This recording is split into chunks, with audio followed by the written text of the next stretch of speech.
sajtin e Këshillit të Lartë të Drejtësisë i lajmit që mund të kishte transferimi është parë si një lloj shantazhi mbi gjyqtarët. Në sajtin e sotëm apo të një dite? Të disa ditë më parë. Nuk besoj se mund të konsiderohet ashtu, ka qenë një temë në diskutim pasi personalisht pata sugjeruar Këshillit të Lartë të Drejtësisë që transferimet duhet bëhen pa pëlqim. Është një drejtë që i njeh Kushtetuta e Republikës së Shqipërisë Këshillit të Lartë të Drejtësisë, ka dy mënyra, ose transferime me pëlqim ose transferime pa pëlqim për nevojat e sistemit. Deri më sot transferimet kanë qenë me pëlqim. Se kush është diferenca e njërës me tjetrën dhe ku ka qenë vizioni ndryshëm i imi nga ata të cilët e konsiderojnë shantazh. Unë konsideroj që Shqipëria dhe sistemi ka nevojë dhe të kemë prioritet përballë preferencave të gjyqtarëve. Ata të cilët e kundërshtojnë dhe e kanë kundërshtuar deri më sot tezën të cilën unë mbroja, por të cilën sot e kanë moderuar në mbledhjen e Këshillit të Lartë të Drejtësisë, ata pretendonin që nevojat dhe preferencat e gjyqtarëve duhet të jenë mbi nevojat e sistemit. Personalisht kam konsideruar dhe konsideroj që kjo është e gabuar dhe teza ime ka qenë jashtëzakonisht më përparimtare, më progresiste dhe do të reformonte realisht sistemi gjyqësor. Pra, një transferim pa pëlqim mbi kritere për nevojat sistemit ti çonte gjyqtarët atje ku ka nevojë Shqipëria dhe sistemi. Deri më sot si ka qenë? Deri më sot ka qenë me pëlqimin e gjyqtarëve. Dhe besoj që ne produktet po i marrim, po i vuajmë sot dhe këto janë pasojat që ne i kemi privilegjuar më shumë se ç'duhet gjyqtarët. Po në rast se ju doni transferoni gjyqtar dhe ai refuzon ta bëjë këtë dhe largohet nga sistemi i drejtësisë, si do bëni? Si dhe njëherë nuk kuptoj. Nëse rast se ju do të tentonit, pra do merret pa pëlqimin e tyre, do aprovohet pa pëlqimin e tyre, do transferohen pa pëlqimin e tyre dhe gjyqtarët do refuzojnë të shkojnë në detyrën që i caktonin. Pikërisht, ky është qëllimi. Nëse sistemi ka nevojë që një gjyqtar të ushtroj funksionin e vetë në Tropoj, në Përmet, në Korçë, në Sarandë, jo vetëm në Tiranë, atje ku ka benefite, atëherë këto janë nevojat e sistemit. Nëse ai nuk i pëlqen, cilat janë benefitet në Tiranë? Padyshim, benefitet në Tiranë janë kushtet më të mira të punës, janë afër familjes, janë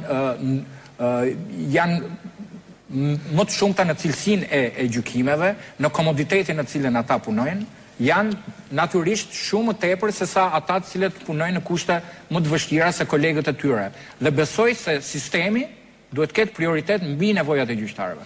A keni ju një konsensus nga Ministri i Drejtësisë për të transferuar gjyqtarët pa drejtën e tyre, pa pëlqimin e tyre? Në një farë mënyrë nuk ka pasur dhe kjo ka qenë arsyeja që personalisht nga ana ime ka pasur një tërheqje për të moderuar qëndrimin me qëllim gjetjen e konsensusit, unanimitetin, po sot është gjetur unanimiteti dhe konsensusi për t'i bërë transferimet me pëlqim, me pëlqimin e gjyqtarëve në gjykatat në cilat rritet numri i gjyqtarëve. Sepse do të ndodhë që kemi gjykata, siç mund të jenë Përmeti, Gjirokastra, Tropoja, Peshkopia e tjerë, të cilat reduktohet ose rritet, për shembull Përmet rriten, Gjirokastër rriten, Sarandë rritet, ku nuk ka gjyqtar i cili shpreh pëlqimin e tij për të shkuar. Çfarë do bëjmë ne? Do mbyllim gjykatat? Jo. Atëherë në këto gjykata detyrimisht ne do transferojmë pa pëlqim.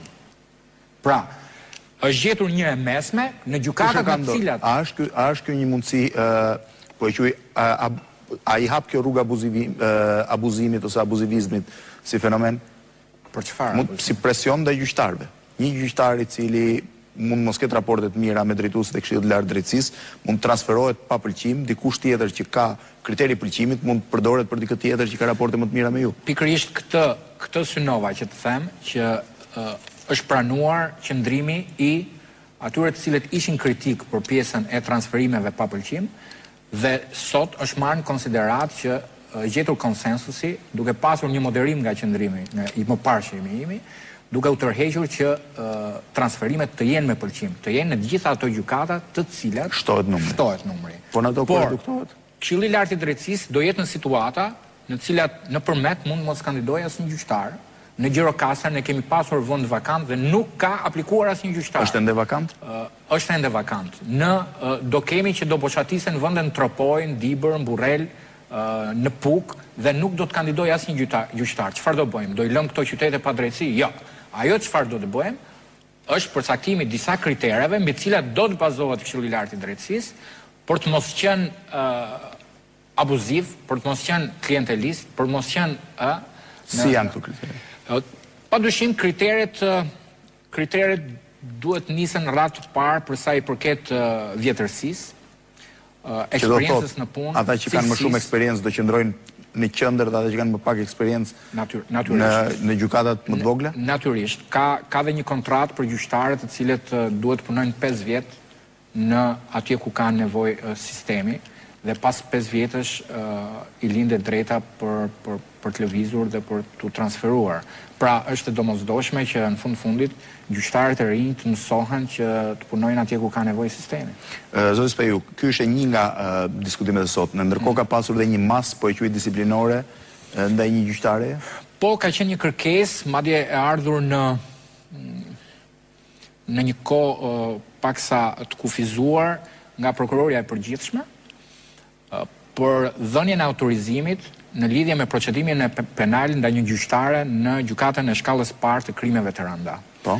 Natyrisht këto janë vendime shumë të vështira, sepse ne procedojmë mes kolegëve tanë, janë gjyqtarë dhe njerëz të cilët ne i njohim dhe nuk janë vendime të lehta, nuk janë vendime shpesh herë që mirëpriten. Duke edhe nga vendimi i fundit i gjykatës kushtetuese që vetëm gjyqtarëve, kolegëve të saj ju la drejtën e përdorimin e makinës dhe jo hoqi gjithë tjerëve. Po, dhe këto janë vendime të vështira, megjithse Këshilli i Lartë i Drejtësisë në asnjë rast nuk ka refuzuar prokuroren e përgjithshme dhe institucionin e prokurorisë për heqjen e imunitetit të gjyqtarëve. Edhe në këtë rast, ç'ishte bërë kjo gjyqtar? Edhe në këtë rast ne pa hezitim, mbasi e njoftuam dhe gjyqtaren në lidhje me kërkesën e prokurorisë, proceduam duke i dhënë autorizimin prokurorisë për të proceduar penalisht mbi gjyqtaren dhe për ta hetuar atë. Gjyqtarja dyshohet, ka të dhëna të mjaftueshme nga prokuroria për të nisur procedimin penal dhe për ta akuzuar për korrupsion pasiv. Gjithsesi janë të dhënat të cilat janë ende në akuzë. Gjyqtarja natyrisht do të prezumohet e pafajshme derisa gjykata të shprehet me një vendim të formës prerë dhe për këtë arsye heqja e imunitetit gjyqtares është shoqëruar me një vendim pezullimi, që do të thotë që në rast ajo pezullohet nga detyra që sot në moment ne kemi çuar shkresën dhe gjyqtarja është pezulluar nga gjykimet e tjera. Madje ajo ka qenë gjyqtare në gjykimin e bandës së Lushnjës apo disa grupeve të tjera, të cilat akuzohen për organizata kriminale, organizimin mbi akuza për organizata kriminale është zëvendësuar dhe kemi deleguar gjyqtar të tjerë në këto çështje për të mos sjellë pengesë në vijshmërinë e gjykimeve për këto çështje. Është pezulluar dhe do të jemi në pritje të hetimit prokurorisë dhe vendimit gjykatës në lidhje me fajsinë apo pafajsinë e kësaj gjyqtare.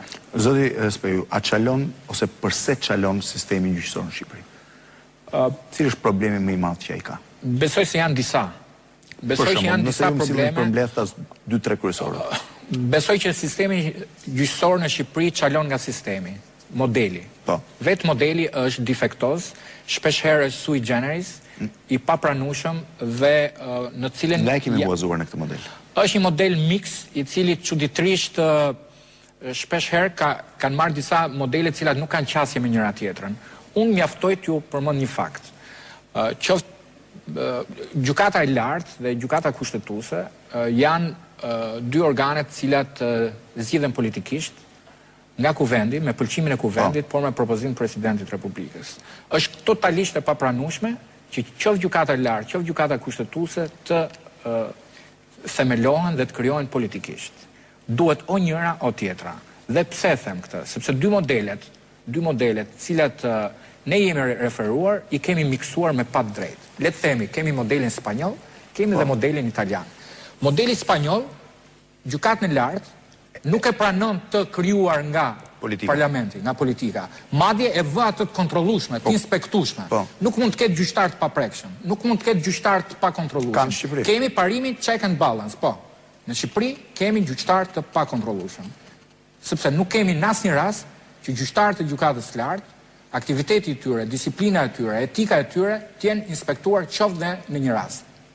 Shpesh herë ne dëgjojmë pyetje që pse nuk ka gjyqtar të ndëshkuar, do t'ju po, mund të themi si ka, do ju kthejmë sepse e kam një nga pikat kryesore. Modeli ishte i pari. Modeli ishte i pari. Pra do të thoja që modeli pjesërisht është i cunguar sepse siç ndodh me gjithë modelet Shqipëri që i marrin copa. Totalisht kam qenë kundër mënyrës se si është ndërtuar prokuroria. Kam qenë, jam dhe do të jem. Është një model sui generis, i cili nuk e vë prokurorin as nën ekzekutiv, pra as pjesë qeverisë. Apo do ishte më mirë që prokuroria të ishte pjesë e ekzekutivit? Unë kam qenë për dy mënyra. Po. O të jetë pjesë e qeverisë, pjesë e ekzekutivit, ose të jetë pjesë e sistemit drejtësisë, që do të thotë të ishte pjesë e Këshillit Lart Drejtësisë, po. Pra të jetë brenda strukturës në cilën ajo të jetë atashuar sa më pranë sistemit. Mënyra se si është krijuar në Shqipëri prokuroria, në një model sui generis, e bën atë që të jetë si pushteti 4. Kjo ka qenë tërësisht e papranueshme. E kam thënë këtë kohë më parë, e them tani dhe do vazhdoj ta them. Kjo mënyrë nuk u riparua edhe me ligjin e kaluar me konsensusin e dy forcave të mëdha politike, natën e vitit të ri të vitit 2008. Ligji për organizimin dhe funksionimin e prokurorisë në Shqipëri, siç e shikojmë pas një viti, nuk ka sjellë ndonjë produkt apo ndonjë ndryshim cilësor në mënyrën se si funksionon ky organ. Është i korruptuar sistemi gjyqësor, ose në fakt, pse është i korruptuar sistemi gjyqësor? Sepse jemi dakord ju, unë dhe gjithë teleshikuesit që sistemi gjyqësor është një nga një nga shkallët ose një nga katet e shoqërisë shqiptare më problematik. Nëse po e marrë të ndërtuar me kate shoqëri. Ka tre referenca thelbësore të cilat hedhin dritë mbi korrupsionin gjyqësor. Që janë? Ankesat pafund të qytetarëve. Sondazhet e USAID-it ndërkombëtarëve dhe së treti, padyshim, niveli i jetesës që bëjnë gjyqtarët mbi nivelin mesatar apo të ardhurave të cilët ata kanë nga pagat. Disa javë më parë në një kronik të televizionit Klan, ku ishte një mbledhje miksuar midis prokurorëve dhe gjyqtarëve, mbaj mend që kamera fokusonte pafund Ora Floriri dhe unazat të stërmëdha që dëshmojnë për para që nuk justifikohen me rrogë. Unë mendoj se kjo është pak sa e tepruar, sepse unë mund të tregoj subjekte cilat kanë profesione tjera, cilat nuk kanë unaza dhe Ora Floriri, po kanë pasuri shumë të mëdha në pasuritë paligjshme. Ju përmenda si pjesën më dukshme, sepse po i referohem dhe një fakti tjetër, në momentet që ka pasur problemet të mëdha, është evidentuar që prokuror dhe gjykatës kanë qenë me disa shtëpia, me disa apartamente. Besoj që ndaj të njëjtin shqetësim me jo. Pra, përmenda 3 referenca ku hedhin dritë që një pjesë e gjyqtarëve janë të korruptuar. Çështja është se pse ndodh kjo dhe si mund të parandalohet, cili është antivirusi, antikorrupsioni në sistemin gjyqësor. Së pari, kjo ekziston për faktin e thjeshtë sepse në gjyqësor lëvrojnë vektor interesash ekonomik shumë të fuqishëm. Pra, gjyqtarët janë shumë të ekspozuar ndaj ofertave dhe parave pafund. Ka dhe shumë struktura tjera të shoqërisë shqiptare që janë të ekspozuar përballë parave. Dhe unë besoj që ato janë po aq korruptuar. Kanë rezistencë më të madhe se gjyqësori, sepse kanë frikë. Mund të nisem me ekzekutivin. Ka me 10 raste që janë arrestuar policë tatimor, janë arrestuar doganier, janë arrestuar nivele madje dhe zëvendës ministrash Por, të gjitha sondazhet... Por deri më sot nuk e parë asnjë gjyqtar të arrestuar. Të gjitha sondazhet... Nuk e parë asnjë gjyqtar përballë drejtësisë për probleme që lidhen me korrupsionin. Ta mbaroj. Po. Të gjitha sondazhet tregojnë që perceptimi mbi sektorët që u përmendët, doganat, tatimet dhe sektorët të tjerë, konsiderohen po aq të korruptuar, madje edhe më të korruptuar se sa gjyqësorët. Po. Pavarësisht kësaj, kjo nuk është justifikim. Kjo nuk është justifikim. Dhe ka një gjë.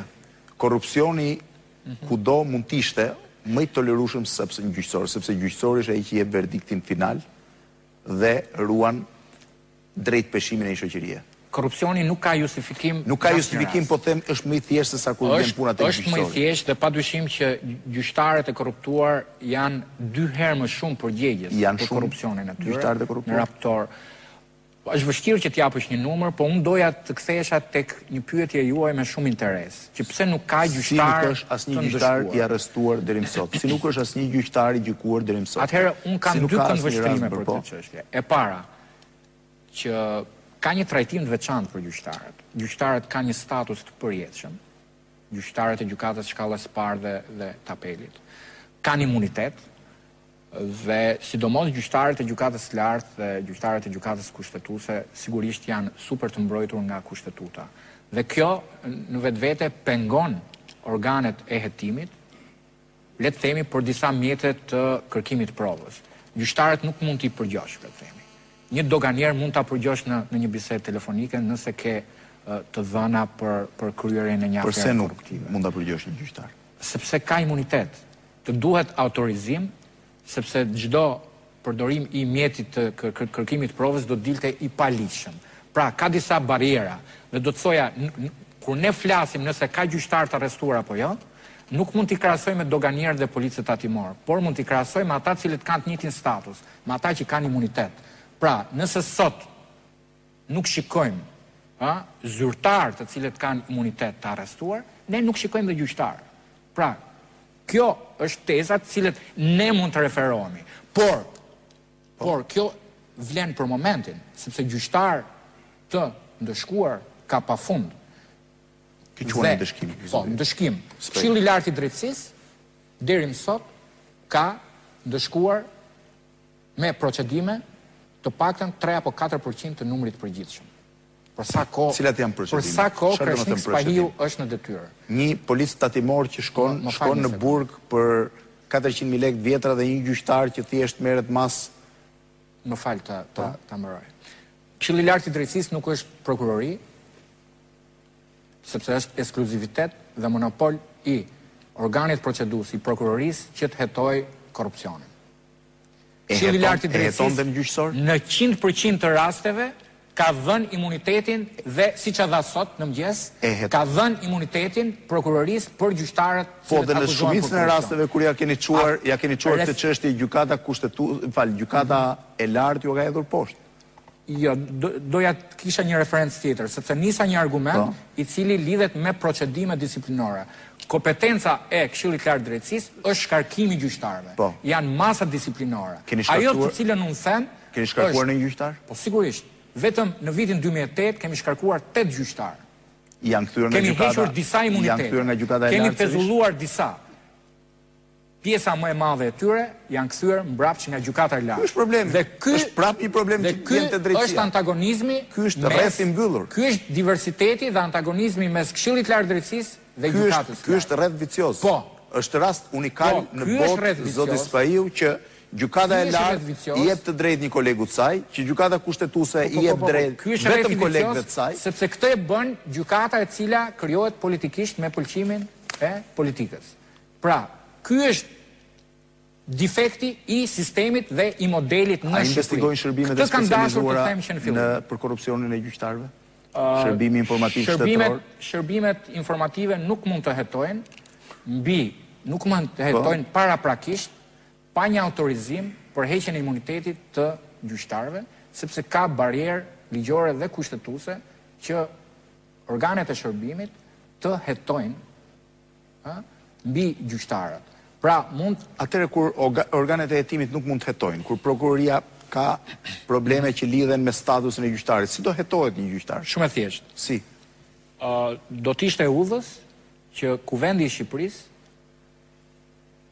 në mundësinë e saj të parë, nocionin e imunitetit për gjyqtarët, por dhe për çdo zyrtar tjetër i cili është i veshur me imunitet, ta shfuqizoj nga Kushtetuta e Republikës së Shqipërisë.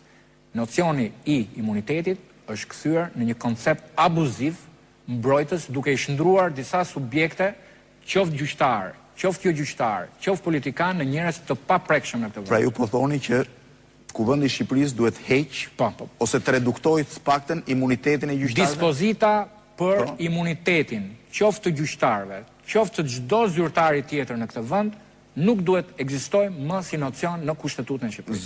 Zoti Spahiu, një nga problemet që ka mbetur pezull, po e heq këtë pjesë mungesën e hetimit dhe mungesën e dënimit në gjyqtari, është problemi i pasurisë gjyqtarëve. Ekziston një ligj për pasurinë e gjyqtarëve i cili me sa duket nuk është aplikuar ose nuk ka hyrë ende në funksionim. Jo, ka një procedurë të deklarimit të pasurisë gjyqtarëve, si çdo zyrtar tjetër. Ne po përpiqemi që me inspektoriatin e deklarimit të pasurive, i cili dimension të ri, goxha aktiv kohët e fundit, të vendosim disa marrëdhënie të reja dhe besojmë që Inspektorati i Deklarimit të Pasurive së shpejti duhet të hedhë disa hapa konkret dhe ne kemi besim për shkak të një bashkëpunimi pasuria e në gjyqtarit vetëm në këtë vend? Kam dieni për një rast i cili është në procedim, por kjo është pjesë e kompetencës së Inspektoratit të Deklarimit të Pasurive dhe prokurorisë, pasi në rastet kur Inspektorati i Deklarimit të Pasurive konstaton, e dërgon për kallëzim në prokurori. Ju besoj mbani mend zoti Spahi që kur Di Pietro filloi të nisi jetimin e tij të Tangjentopolit, pjesa më e madhe dhe më problematike ishte pikërisht korruptimi i gjyqtarëve poshtë që kishin frenuar çdo nisëm ligjore kundër politikanëve ose njerëzve të veshur me pushtet. Dhe mafias padyshim. Shpeshherë duket sikur sistemi italian ka shumë ngjashmëri me realitetin shqiptar. Arsyet janë dy, por ka dhe ndryshime shumë thelbësore. Kush janë aspektet e ngjashme dhe kush janë ndryshimet thelbësore? Do të thoja që ngjashmëria është në legjislacion. Pra kryesisht ne kemi marrë shumë nga modeli italian. Ka shumë ngjashmëri në këtë pjesë, ashtu siç ka në divergjencat që ka politika me sistemin gjyqësor. Pra në tërësi ka një lloj debati mes gjyqësorit dhe politikës në Itali, ashtu siç ka në Shqipëri, por me një ndryshim shumë thelbësor. Nëse në Itali ka një shtresë shumë elitare, shumë të admirueshme të nivelit lartë të gjyqtarëve, në Shqipëri fatkeqësisht kjo lë shumë për të dëshiruar dhe unë nuk ndjehem rehat që mediokriteti i një pjesë të gjyqtarëve është i pakrahasueshëm me sistemin italian. Zoti Spahi, ka ankesa të përsëritura të policisë që shumë prej keqbërësve, nuk po them kriminalëve të mëdhej, por kryesisht dhe keqbërësve të vegjël ose të një nivelit mesëm, arrestohen dhe lirohen nga gjykata. Pra gjithë puna e policisë për të luftuar krimin dështon në momentin që këta kriminalë paraqiten para gjykatës. Sa e vërtetë është kjo? Unë besoj që është pjesërisht e vërtetë.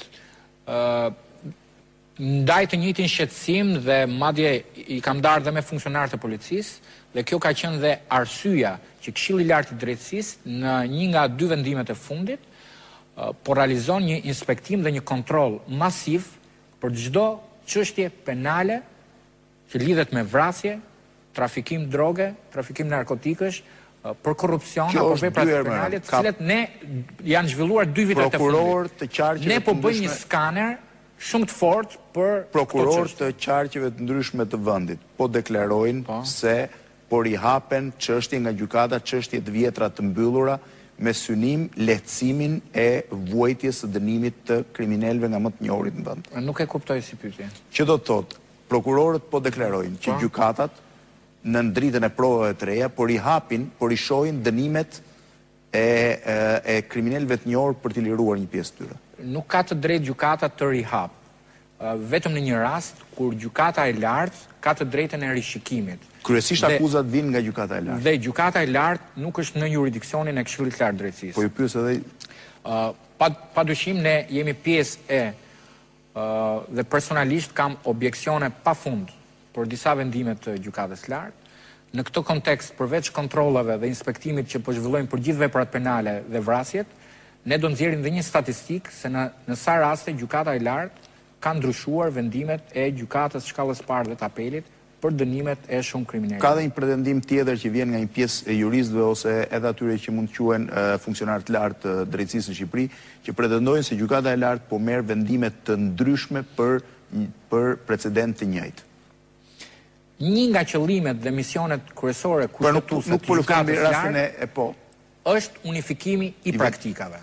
Në momentin kur gjykata e lartë nuk po them mban dy standarde, nuk ka ludoj deri aty në atë që bëjnë analistët dhe kritikët për double standard të gjykatës së lartë. Por në momentin që nuk arrin të realizojë unifikimin e praktikave, në momentin kur nuk arrin të unifikojë praktika për çështje të ngjashme, për çështje analoge, padyshim që gjykata e lartë tregon se ka ceduar në një nga misionet e saj kushtetuese, që në fundit ligji e ka vendosur në atë nivel për të unifikuar dhe orientuar praktikat gjyqësore për çështje të ngjashme. Zoti Speju, cilat janë çështjet më sensitive me të cilat përballen gjykata dhe që përvojnë bazën e korrupsionit?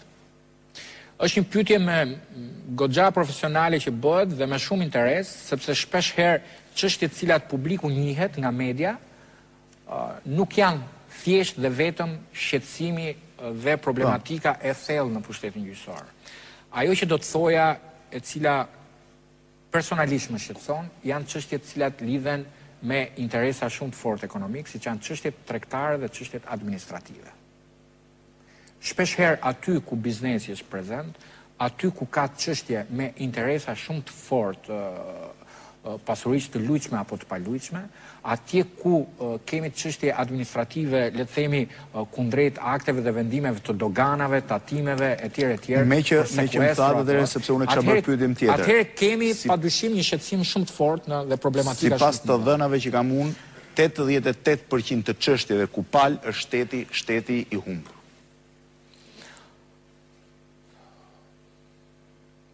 Që do të thotë që mbrojtja e interesave të shtetit, duke u konsideruar si është shumë shqetësuese dhe do të thoja që këtu ka dy anë të cilat duhen marrë në konsiderat. Që do të thotë çdo shqiptar që mund të hedhë shtetin gjyq është i sigurt që e fiton, se gjyqtarët janë predispozuar ta konsiderojnë njerëkës shtetin dhe gjyqtarët kanë detyrimin që të garantojnë barazinë përpara ligjit dhe gjykatës.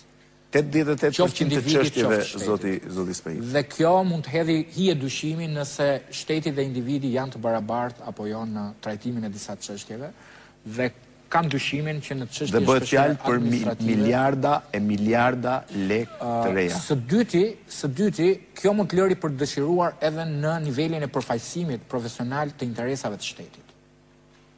Pra, ju lutem, mos e anashkaloni dhe këtë fakt.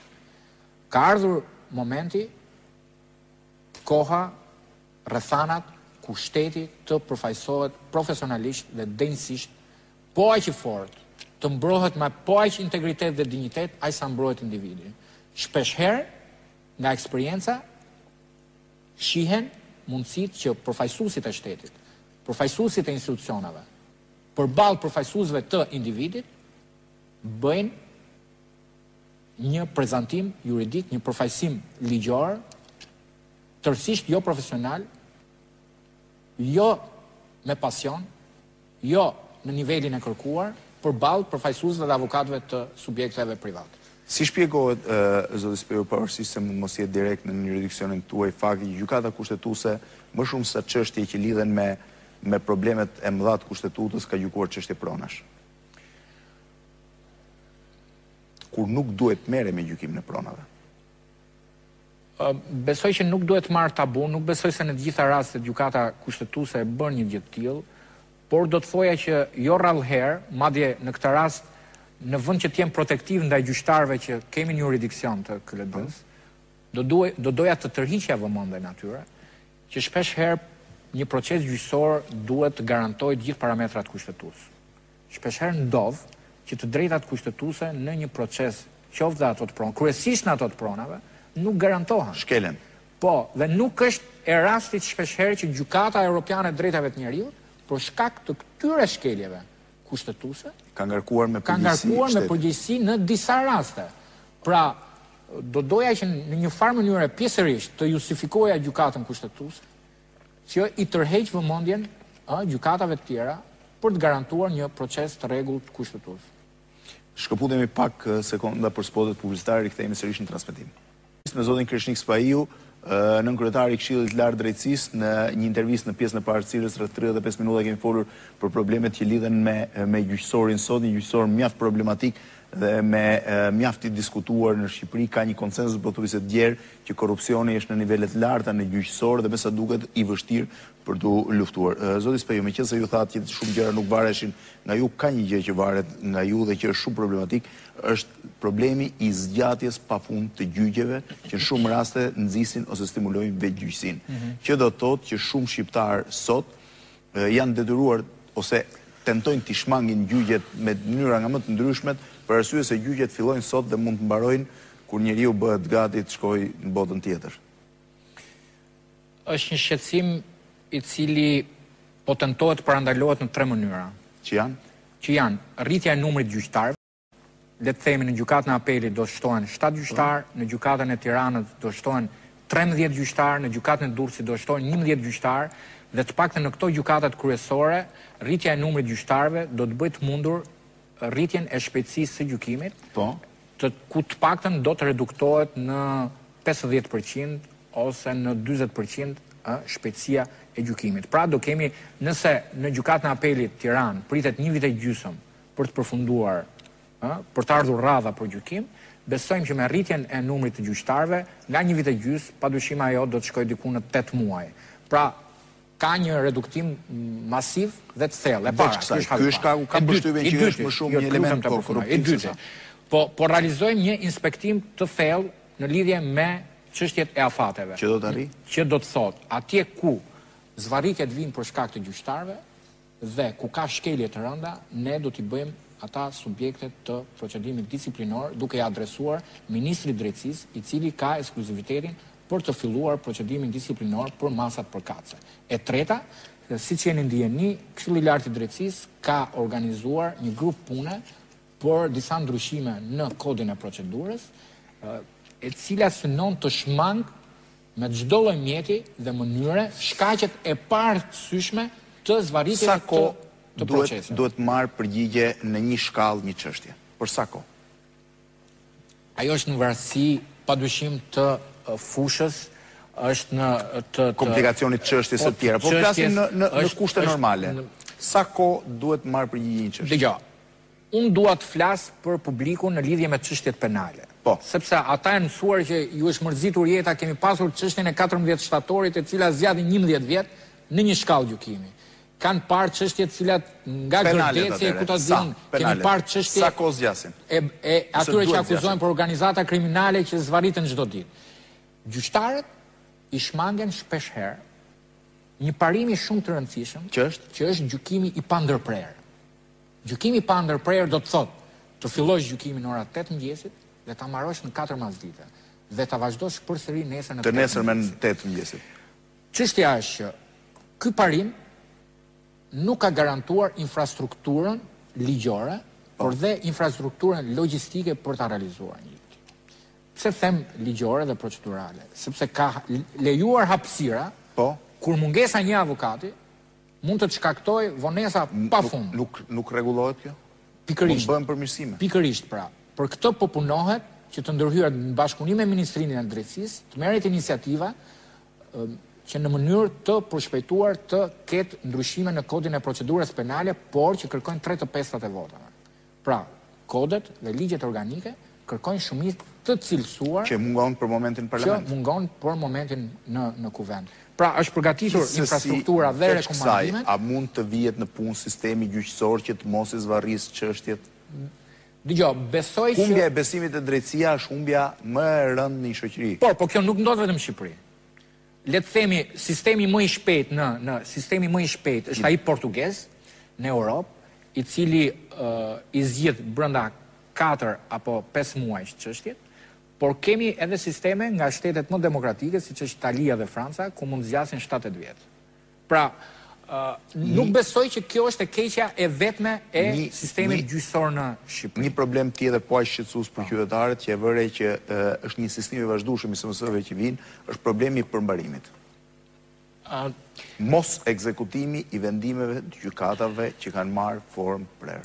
Do doja të isha shumë i kufizuar në deklarimet për çështjet e përmbarimit, ndonse zvarritja të cilët ju përmendët, e thellon problematikën kur vetë zyrat e përmbarimit nuk ekzekutojnë. Pra imagjinoni kur një qytetar i cili plaket në procese gjyqësore dhe pastaj nuk arrin dot 5-6 vjet, 7-8 dhe ai vendim nuk ekzekutohet as pak. Por nuk do doja që të thellohesha shumë në analizë edhe për hir të respektit që kam për institucionin e Ministrisë Drejtësisë, institucioni i cili e ka në jurisdiksion në nomenklaturën e vet zyrën e përmbarimit dhe do dukej paksa interferencë e pushtetit Këshillit të Lartë Drejtësisë. Zoti Spajo, cili është sistemi i vlerësimit të gjyqtarëve? Kam përshtypjen që nuk ekziston. Besoj që jemi dalur në temën më interesante.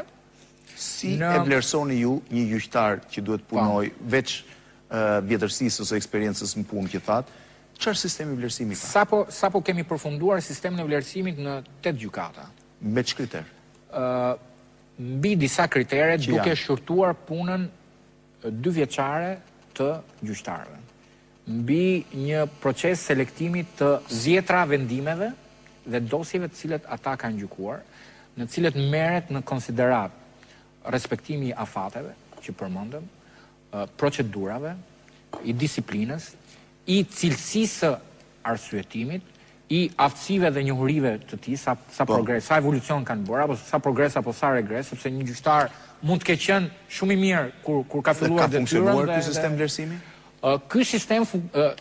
Ky sistem vlerësimi është duke funksionuar dhe po bëhet shumë eficient, sepse në bashkëpunim me ekspertët e Komisionit Evropian të Euraliusit, ne po amendojmë sistemin dhe po bëjmë një sistem, sepse si çdo gjë tjetër, modeli ishte marrë mix, ishin marrë 3-4 sisteme dhe kishin nxjerrë një pjell, një produkt shqiptar. Me çfarë sistemi vlerësimi ju i keni transferuar gjyqtarët, i keni emëruar në gjykatat e apelit? Nuk ka pasur sistem vlerësimi deri në sot. Ka qenë thjesht vullneti i KLD-s. Ka qenë vlerësim subjektiv i KLD-s mbi njohuritë që kanë për gjyqtarët. Pra mbas 19 vjetësh ne prej 19 për herë të parë realizohet sistemi vlerësimi. Për 19 vjet rresh ne i kemi emëruar gjyqtarët jo mbi bazën e një kriteri, po mbi bazën e ka pasur një vlerësim parcial. Vlerësimi subjektiv? Ka pasur një vlerësim parcial që i zhvilluar vetëm për disa gjyqtarë, por që është tashmë nuk merret më në konsiderat, nuk është po politika që propozon gjyqtar për një gjykatën e lartë të kushtetuese, mbi ç'bazë vlerësimi? Mbi bazën e kriterit kushtetues të vjetërsisë në punë. Vetëm vjetërsia? Po, i vetmi kriter që parashikohet. Që nuk është gjithmonë domethënëse.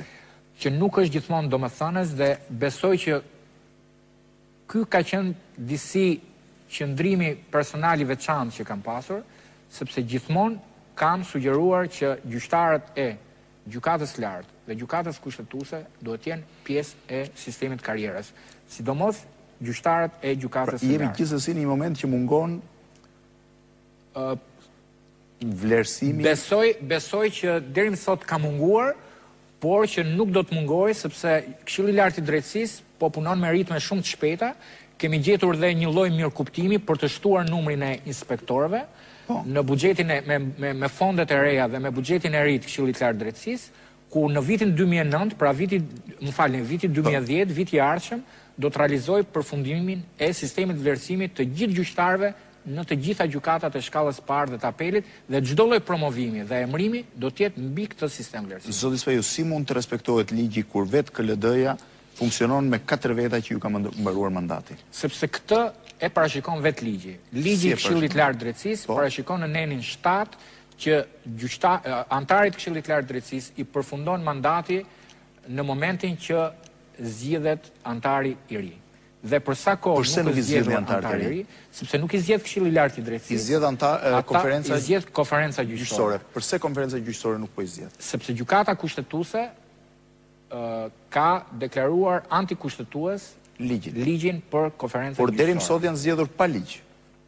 Jo, s'është e vërtetë.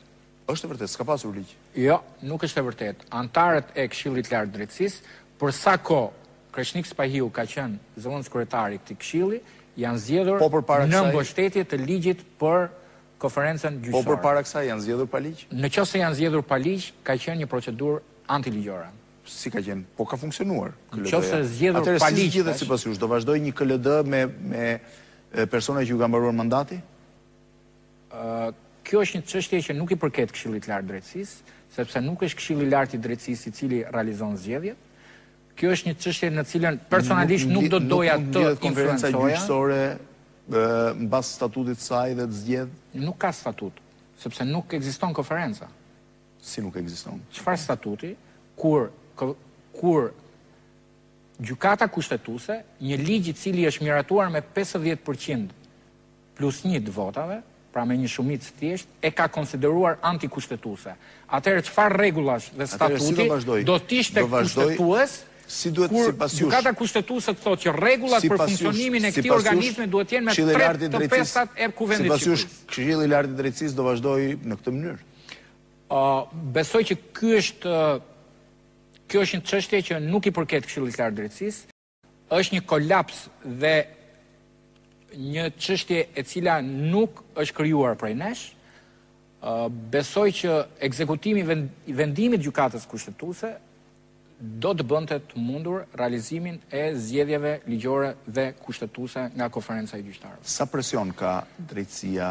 Por, për këtë arsye duhet bëj dhe një deklaratë të mundshme lidhje me konferencën gjyqësore për të qenë sa më i paanshëm dhe larg kësaj çështje.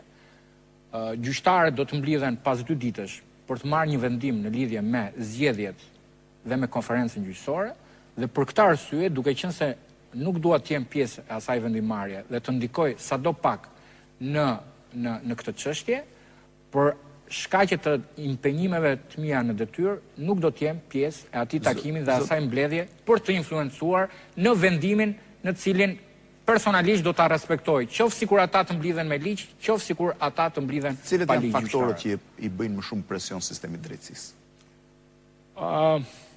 Ose gjyqtarëve, po them se sistemi i drejtësisë. Dikush do të thonte krimi, dikush do të thonte politika, unë do të thoja asnjëra as tjetra, shpeshherë presioni është nga vektorët e interesave ekonomik. Vektorët e interesave ekonomik? Po. Është më i madh se sa politika dhe krimi? Po, unë do të thoja që po. Mund të ketë dhe element politikës apo krimit, cilët janë të ndërthurur me interesa financiar dhe pasuror, dhe që të ndojnë çdo ditë gjyqësoren. Do të thoja që ky është presioni më i fortë në cilën përballet gjyqësori. Por sfida sot është se sa e përgatitur e gjyqësorit për të përballuar këtë presion. Përballuar këtë presion i cili realisht është shumë i madh. Spotet publicitare i kthehemi për pjesën e fundit të emisionit. Spaiu, nën kryetari i Këshillit të Lartë të Drejtësisë, në problematikën që Këshilli i Lartë të Drejtësisë ka asur në mbledhjen e sotme, por edhe në përgjithësi problematikën që sistemi i gjyqësorit ka ndesh. Në pjesën e parë kemi folur për problemet e korrupsionit në sistemin e gjyqësor, për mos funksionimin mirëtin. Në pjesën e dytë kemi folur për mënyrën se si klasifikohen ose se si përzgjidhen gjyqtarët, si dhe për problemet e KLD-s dhe kompozimit të saj në kushtet kur 4 anëtarëve të Këshillit të Lartë të Drejtësisë u ka marrur mandati. Në pjesën e fundit do jetë më shkurtër, doja t'ju bëj disa pyetje që lidhen me punën tuaj. Zoti Spaiu, cilat janë raportet tuaja me presidentin Topi, që është dhe kryetari i Këshillit të Lartë të Drejtësisë? Janë raporte pune, janë raporte shumë korrekte. Presidenti i Republikës ka vërtet një cilësi për njohjen dhe respektimin shumë të fortë të kompetencave qoftë kushtetuese, po qoftë edhe të garancive për funksionimin e normal të institucioneve dhe pushteteve të tjera. Ka një kod komunikimi shumë të fortë dhe shumë profesional dhe një lloj konsekuence në raportet me antarët dhe kolegët e mi në Këshillin e Lartë të Drejtësisë. Zoti Spaiu, fakti që drejtësia vazhdon të mbetet në perceptimin publik një nga fushat më të korruptuara, është një dështim i presidentit dhe juaj personalisht? Ja, do të thoja që kur perceptimi është i tillë? Do të thoja që është një sfidë dhe do të thoja që kush më shumë se sa presidenti i Republikës apo Këshilli i Lartë të Drejtësisë ka bërë në këto momente për përmirësimin e sistemit apo për luftën ndaj korrupsionit. Kemi hapa konkret me gjithë ato masa përmenda pafundësisht numër procedimesh disiplinore, shkarkimesh, heqje imunitetesh, në cilën do ta kishte për të admiruar çdo kush i cili do ta zhvillonte në sektorin dhe pushtetin e tij. A janë tensionuar raportet tuaja me Ministrin e Drejtësisë siç kanë qenë me atë paraardhës? Besoj që në asnjë rast nuk ka pas marrëdhënie të acaruara mes meje dhe Ministrisë së Drejtësisë. Besoj që janë marrëdhënie shumë korrekte institucionale. Do të thoja që në detyrën time si zëvendës kryetar janë ndruar 3 ministra dhe në mbi 90% të kërkesave për procedime disiplinore të gjyqtarëve, jo vetëm që vota ime ka shkuar në favor të Ministrit Drejtësisë, por dhe kryesisht vota antarëve të Këshillit të Lartë të Drejtësisë ka qenë në mbështetje të kërkesave të Ministrit Drejtësisë. Si asnjëherë tjetër, ministrat e drejtësisë kanë marrë një mbështetje institucionale. Si shpjegohet që ju keni dalë nga kjo mazhorancë ose jeni propozuar nga kjo mazhorancë dhe keni marrëdhënie të tensionuara me këtë mazhorancë të Spaiu? Mendoj që në asnjë rast nuk kam pasur marrëdhënie të acaruara dhe tensionuara. Asnjëherë besoj që unë jam shumë diskret në raportet e mia profesionale, por dhe në raportet tjera institucionale. Asnjëherë nga goja ime nuk ka dalë ndonjë artikulim apo kritik në adresë majorancës apo qeverisë. E njoh dhe respektoj votën e cila më zhdhën në Kuvendin e Shqipërisë dhe padyshim që kam qenë konsekuent dhe nuk kam bërë kompromis asnjëherë në kurriz të ligjit në lidhje me çështjet caktuara dhe besoj që gjithmonë kam qenë korrekt. Si e gjykoni ju në raportet publike me majorancën? Si e gjykoni ju punën e zonjës Sina Rama, prokurores përgjithshme? Besoj që nuk më përket mua. A keni insistuar ju, ose e keni propozuar ju atë për postin e lartë prokurores përgjithshme? Fakti që me prokuroren e përgjithshme njihem prej më shumë se 15 vitesh, nuk do të thotë që të marrë atributet e propozuesit. A është një drejtë ekskluzive e presidentit Republikës. A është konsultuar presidenti me ju qoftë dhe në mënyrë informale për zgjedhjen e prokurores përgjithshme? Besoj që presidenti Republikës ka shumë mënyra për të konsultuar me faktorët ndryshëm apo kolegë të tij, me kabinetin e tij për kandidaturat ndryshme, qoftë prokuroren e përgjithshme, gjyqtarët e gjykatës së lartë apo aktorë tjerë. A mendoni që zonja Rama ishte zgjedhja më e mirë për atë moment si prokurore përgjithshme? Për postën e prokurores përgjithshme? Besoj që koha do të tregojë nëse Ina Rama, prokuroria përgjithshme, do të përballoj sfidat që cilat ka marrë përsipër, do të jetë e suksesshme apo e dështuar. Është ende herët për të thënë nëse Ina Rama ka qenë zgjidhja më e mirë apo ja. Deri tani si e gjykoni? Unë besoj që nuk më takon mua për të bërë një analizë dhe vlerësim të punës prokurores përgjithshme, për dy arsye. E para që i përkas një pushteti tjetër dhe do ndërhyja në kompetencat dhe nga ana tjetër kam një raport disi prej vitesh që e njoh dhe nuk do i lejoja vetes që të prononcohesh. Pyetja e fundit që është thelbësore dhe ju mund ta rijapni emisionin nga fillimi mëse pyetje. Kur perceptimi i qytetarëve për drejtësinë do vi duke përmirësuar? Pra, kur mund të fillojë ditë që qytetarët mendojnë që drejtësia është realisht drejtësi dhe jo një nga nuklet më të korruptuara të shoqërisë shqiptare? Besoj kur niveli profesional dhe integriteti i gjyqtarëve të jetë krejtësisht ndryshe. Pse e them këtë? A lidhet kjo me pagat e gjyqtarëve? Pse e them këtë? Nuk lidhet domosdoshmërisht. Nuk jam nga ata që thuhet që po ti 10 fishohet rroga e gjyqtarëve, do kemi një gjyqtar. Gjithmonë do ketë për t'ju ofruar diçka më të rastësishme. Unë thash integriteti, sepse ne mund të kemi gjyqtar të ndershëm, por mund të kemi gjyqtar pa integritet. Ndershmëria apo pandershmëria nuk identifikohen me integritetin apo mungesën e integritetit.